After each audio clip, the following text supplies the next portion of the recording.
வணக்கம். சென்னை விருகம்பாக்கம் தனியார் மண்டபத்தில் உள்ள விருக இந்து சங்கம் சார்பில் மாபெரும் இந்து சங்கம திருவிழா நடைபெற்றது. முன்னதாக இந்த சங்கம திருவிழாவிற்கு ஆர். தட்சிணாமூர்த்தி ஐயா அவர்கள் முன்னிலை வகித்தார். சொர்ணாம்பிகை நகர் தலைவர் ஆர். பால்ராஜ் அவர்கள் வரவேற்புரை வழங்கினார். ஆகஸ்ட் 15 அமைப்பு ஜி. முரளி அவர்கள் துவக்க உரை வழங்கினார். ஆன்மீக உரையினை அருளமுதம் ரா. பார்த்தசாரதி அவர்கள் வழங்கினார். சபரிமலை ஐயப்பா சேவா சமாஜயம் தேசிய துணைத் தலைவர் துரைசங்கர் அவர்கள் தலைமை உரை வழங்கினார். அப்போது அவர் பேசுகையில், நமது இந்து சொந்தங்களில் கலை, கலாச்சாரம், பண்பாடு, வாழ்வியல், வாழ்க்கை தரம், இந்து ஒற்றுமை மேலோங்கவும், நலன் காத்திடவும், நமது இந்து எழுச்சி பெருகிடவும் இதுபோன்ற சங்கம திருவிழாக்கள் நடத்த வேண்டும் என்று எப்பயுமே இருக்கும். எல்லாருக்குமான தர்மம். அது மட்டும் இல்ல, இது கால ஓட்டங்கள், காலதேச வர்த்தமான தத்துவம் இருக்கு.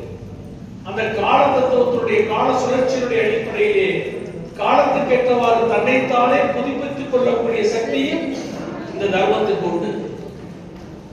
அதனாலதான் இந்த தர்மம் என்றைக்கு அழிவில்லாமல் இருக்கிறது. சில தர்மங்கள் ஒரு பழமைவாத அடிப்படைவாத சில மார்க்கங்கள்லாம் இருக்கு. அது காலத்துக்கு ஏற்றவாறு புதுப்பித்துக்காது அது தன்னை அடிமைத்தனத்திலே வைத்திருந்து அதனால அந்த மரமானது அந்த தர்மமானது அவருடைய தர்மத்திலே மதங்களிலே சில நல்ல கோட்பாடுகள் இருந்தாலும் அடிப்படை வாதங்கள் இருந்ததனால் அந்த தர்மங்கள் எல்லாம் காலத்தினால் புறக்கணிக்கப்பட்டு வருகின்றன. இதில் ஆன்மீக பேச்சு போட்டி, சிறுவர்கள் பேச்சு போட்டி, கலை நிகழ்ச்சிகள் நடைபெற்றது. மேலும் முத்தாய்ப்பாக நமது பாரம்பரிய விளையாட்டான மல்லாக்கட்டை விளையாட்டை சிறுவர்கள் செய்து காண்பித்தனர்.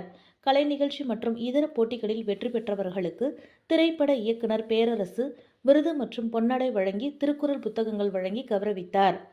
நிகழ்ச்சியின் இறுதியில் நிகழ்ச்சியின் ஒருங்கிணைப்பாளர் விருக இந்து சங்கம சசிகுமார் அவர்கள் நன்றியுரை வழங்கினார்.